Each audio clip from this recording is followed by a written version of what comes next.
안녕하세요. 3학년 정치화법 28번째 디딤 영상 시간입니다. 자, 저번 시간에 이어서 정치 과정에 참여하는 여러 가지 기관이나 단체에 대해서 공부하고 있는데 정당 이익 집단에 대해서 공부했죠. 자, 저번 시간에 이어 이익 집단의 순기능과 역기능에 대해서 공부하도록 하겠습니다. 이익 집단의 순기능을 보면 정부에 대한 감시와 비판 기능을 한다. 그리고 국민의 다양한 정치적 의사를 표출하는 그런 기능도 하고 특정 분야의 전문성을 바탕으로 정당의 부족한 점을 보완할 수 있고 구성원의 정치사회화, 이 정치사회화도 이익집단에 의해서 이루어지고 정부 정책을 비판하고 감시하는 역할도 하고 역기능, 자 역기능을 보면 특수이익과 사회 전체의 보편적 이익이 충돌할 우려가 있다. 자, 어떤 이익집단이 자신들의 특수한 이익만을 고집할 때 문제점이 발생할 수 있다는 거죠. 그 다음에 이익 집단의 경쟁적 압력 행사로 정책 결정이 지연되고 혼란이 가중될 가능성이 있다는 거죠. 그리고 정치 권력과 결탁한 부정부패가 발생할 가능성이 있다. 이익 집단이 자신들의 이익을 위해서 지나친 로비를 통해서 자신들의 이익만 추구하고 사회 전체 이익을 도외시할 때 이런 문제가 발생할 수도 있겠네요. 자, 이익 집단과 정당 간의 관계였는데 이익 집단은 정당을 효율적인 대정부 압력 행사를 위한 매개 집단을 보고 정당을 통해 자신의 이익을 실현하고자 합니다. 반면 정당은 정치적 지지와 동원을 통해 위해 또는 전문적인 지식과 정보를 얻기 위해 이익 집단과 연계하고 있다. 이렇게 얘기할 수 있겠네요. 자, 그 다음으로 시민단체와 시민참여에 대해서 공부하도록 하겠습니다. 시민단체의 의미는 자, 시민단체는 정당과 마찬가지로 공익의 실현을 목적으로 하죠. 그리고 시민들이 자, 이게 중요한 거죠. 자발적으로 만들었다는 거. 그래서 비영리적이고 비당파적인 성격을 띠고 있다는 점이 바로 이익집단과는 또 다른 점이라고 볼 수 있겠네요. 시민단체의 활성화는 한 사회의 민주주의와 사회 발전을 가늠하는 척도된다. 다시 말하면 시민들이 자발적으로 참여하는 거기 때문에 시민들의 의식 수준이 높지 않으면 시민단체가 많이 만들어지지 못하겠죠. 시민단체가 많이 만들어질수록 시민들의 의식이 높고 그 다음에 어떤 사회가 좋은 쪽으로 발전할 수 있는 그런 어떤 토대가 된다. 이렇게 얘기할 수 있겠네요. 다양한 공적 영역에 대한 시민의 요구가 증가했고 시민의 자발적 정치 참여 의지가 증대되었다. 그래서 대의민주주의가 발달하면서 국민의 의사가 정치 과정에 제대로 반영되지 못하기 때문에 이런 시민들의 의사를 직접적으로 반영시키기 위해서 이런 시민단체들이 많이 만들어졌다. 이렇게 얘기할 수 있겠습니다. 사회 문제가 부각되고 여론이 형성되고 정부 정책을 감시 비판하고 다양한 사회 문제의 대안이나 해결책을 제시하고 사회 구성원의 역시 정치 사회화가 나오죠. 정당이라든지 이익집단, 그 다음에 시민단체 다 정치 사회화를 이룩할 수 있다. 시민들을 정치와 관련된 여러 가지 교육 기능이 가능하다. 이렇게 얘기할 수 있겠네요. 자, 시민단체의 활동 영역을 보면 과거에는 주로 정치개혁 분야가 주된 활동 영역이었으나 오늘날에는 여러 가지 이런 굉장히 그 폭이 넓어지고 있죠. 우리나라는 민주화 이후, 그러니까 1990년대 초반 이후에 시민단체가 굉장히 많이 생기게 되었고 초기 정치 개혁 운동으로 시작해서 복지, 언론, 지방자치, 환경 문제라든지 여성 문제, 장애인 등등등등 굉장히 많은 분야의 시민단체들이 활동하고 있습니다.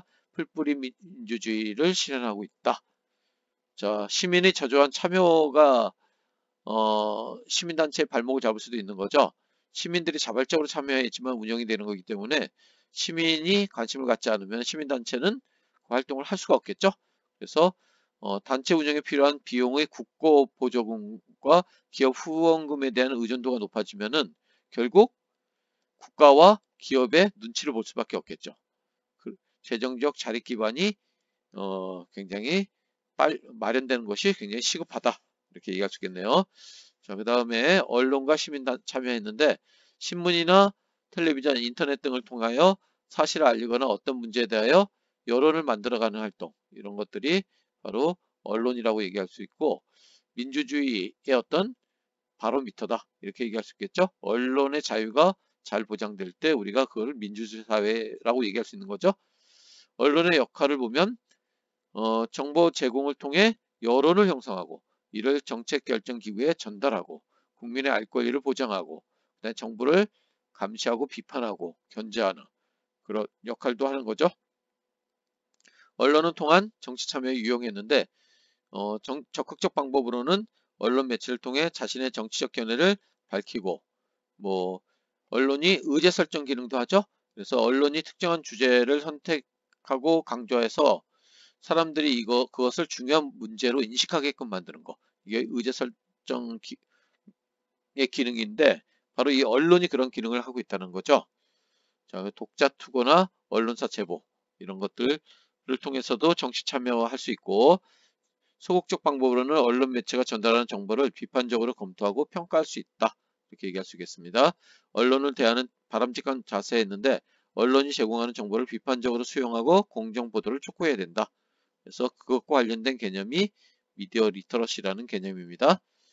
그래서 리터러시라는 말은 기본적으로 읽고 쓸 수 있는 능력을 얘기하는데 이 단어가 미디어와 결합해서 다양한 미디어의 특성을 이해하고 전달되는 메시지의 내용을 분석하고 평가하여 비판적으로 사고할 수 있는 능력을 바로 이러한 미디어 리터러시, 미디어를 해석하고 읽어내고 그 다음에 그 속뜻을 풀어내고 이렇게 할 수 있는 능력을 바로 미디어 리터러시라고 얘기합니다. 자, 그림의 기억 디귿에 들어갈 알맞은 정치 참여 주체를 써보자 했는데 집단적으로 참여하는가? 아니요. 얘 개인. 그 다음에 얘로 가면은 공익 추구를 우선시하는가? 아니오니까 사익을 추구한다는 얘기죠. 개인의 이익을. 그러니까 기업은 이익 집단이 되겠죠. 그 다음에 정권 획득이 목적인가? 아니오니까 뭘까요? 공익을 추구하면서 정권 획득이 목적은 아닌 것은 시민단체가 되겠죠. 그리고 정권 획득이 목적인 것은 바로 정당이 되겠습니다. 자, 개념 체크 문제 풀어보도록 하겠습니다. 정치적 견해를 같이 하는 사람들이 정권을 획득하여 자신들의 정강을 실현하기 위해 조직한 단체는 정당이 되겠죠. 다당제에서는 유권자의 정당 선택 범위가 넓은 반면 다수당의 횡포가 나타날 가능성이 작다. 정당은 각종 선거에 후보자를 공천하고 선거에서 유권자의 지지를 얻음으로써 대표자를 배출하는 정치적 충원 기능을 한다. 이렇게 얘기할 수 있겠네요. 자, 그 다음에 정책 중심의 정당으로 변화하려는 노력. 이게 중요하고 이익 집단은 자기 집단의 특수 이익을 추구하는 반면 시민단체는 공익을 추구하죠. 자, 정당 이익 집단, 시민단체는 공통적으로 국민에게 정보를 제공하고 관심을 갖게 하는 정치 사회화 기능을 담당하고 있다. 언론은 사회에서 일어나는 다양한 사건 및 지식과 정보를 전달하여 국민의 알 권리를 보장해주는 기능을 한다라는 얘기를 했습니다. 자, 객관식 문제 풀어보도록 하겠습니다. 정당 제도 가다에 대한 설명으로 옳은 것은 했는데 3개 이상의 정당이 정책과 이념 대결을 하는 체제였으니까 이건 뭘까요? 그렇죠. 바로 다당제를 얘기하는 거죠. 여러 정당이 존재하지만 한 정당이 계속해서 장기간 집권하는 거. 자, 집권 가능성이 있는 정당의 숫자만 가지고 생각한다고 그랬죠? 그러니까 1당제. 2개 정당 했으니까 이거는 양당제. 했죠? 자, 가는 다에 비해 의사결정이 민주적이다. 자, 그 다음에 다는 가에 비해 다수당의 횡포가 발생할 가능성이 다는 가에 비해 다수당의 횡포가 발생할 가능성이 큰 것은 바로 양당제의 어떤 특징이죠. 그래서 2번이 되겠습니다. 여기서는 1번은 가다 모두 의사결정이 민주적이라고 얘기할 수 있겠죠. 어느 쪽에 의사결정이 더 좋다라고 얘기할 수는 없겠네요. 다보다 나에서 국민의 다양한 의견 수렴 아니죠. 1당제는 의견 수렴이 잘 되지 않겠죠. 가는 나다에 비해서 정치적 책임 소재가 명확한 것은 양당제의 특징입니다. 자, 그 다음에 다음 문제 가겠습니다. 다음 자료는 A당의 개정 전후 당원을 비교한 것이다. 밑줄 친 기억 디귿에 대한 추론으로 가장 적절한 것은 했는데 여기서는 중앙당 최고위원회에서 후보자를 선정한다. 중앙당 최고위원회가 결정하지 못한 경우에는 대표자가 후보자를 한다 했는데 자, 여기서는 상향식 민주주의로 지금 바뀌고 있는 거죠. 그래서 정답은 뭘까요? 1번이 되겠습니다. 1번. 자, 그 다음에 정치 과정에 영향력을 행사하는 가와 나 집단에 대한 옳은 설명만을 보기에서 있는 대로 고른 것은 했는데, 자, 가는 이익 집단이 되겠죠? 나는 공공의 이익이라고 했는데 시민의 자발적 참여 이런 말 나오죠? 자, 그래서 이거는 시민단체가 되겠습니다. 그래서 자, 옳은 것을 고르는 거니까 가에 비해 나의 활동 범위가 더 넓다. 가와 나는 정치 과정에서 주로 투입 기능을 담당한다. 맞는 얘기죠? 자, 그 다음에 가는 공식적, 나는 비공식적 정치 참여 주체에 해당된다. 자, 여기서는 정답이 1번이 되겠습니다. 가에 비해 나의 활동, 시민단체는 굉장히 다양한 그런 영역의 그런 영역에서 만들어지고 있죠. 그래서 시민단체의 활동 범위가 넓다고 얘기할 수 있고, 가는 자, 둘 다 비공식적이라고 볼 수 있겠죠. 그 공식적이란 말은 어떤 그 입법, 사법, 행정 이런 정책 결정 기구에 해당되는 거라고 얘기할 수 있겠습니다. 자, 둘 다 정치적 책임을 지지 않는다는 특징이 있습니다. 다음 자료에 나타난 문제점을 해결하기 위한 방안으로 가장 적절한 것은 했는데, 자, 여기서는 정답이 그쵸, 바로 5번이 되겠습니다. 시민들의 정치적 참여, 적극적 참여로 시민단체의 경제적 자립을 실현하는 거. 회비에 관한 얘기죠. 회비가 자발적인 그런 후원금, 모금 이런 것들이 굉장히 중요하겠죠. 자, 그 다음에 요 문제하고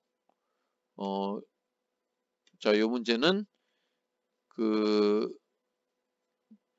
자, 여기서 A는 시민단체가 되겠죠. 자, 요 두 문제는 선생님이 여기 수능 특강 문제를 실어 놓은 이유는 이 두 문제와 같은 그런 유형으로 문제가 많이 출제되니까 이런 유형을 익히라는 의미에서 선생님이 여기 실어 놨습니다. 요 정답과 관련된 얘기는 수업 시간에 함께 얘기하도록 할게요. 이런 문제 유형을 잘 익힐 수 있도록 하기 바랍니다. 자, 문제는 개인적으로 한번 풀어보세요. 자, 요 6번의 문제는 답은 1번이 되겠습니다. A, B, C가 각각 뭘 의미하는지, 여기도 A, B, C가 뭘 의미하는지는 수업 시간에 함께 살펴보도록 하겠습니다. 이상 마치겠습니다.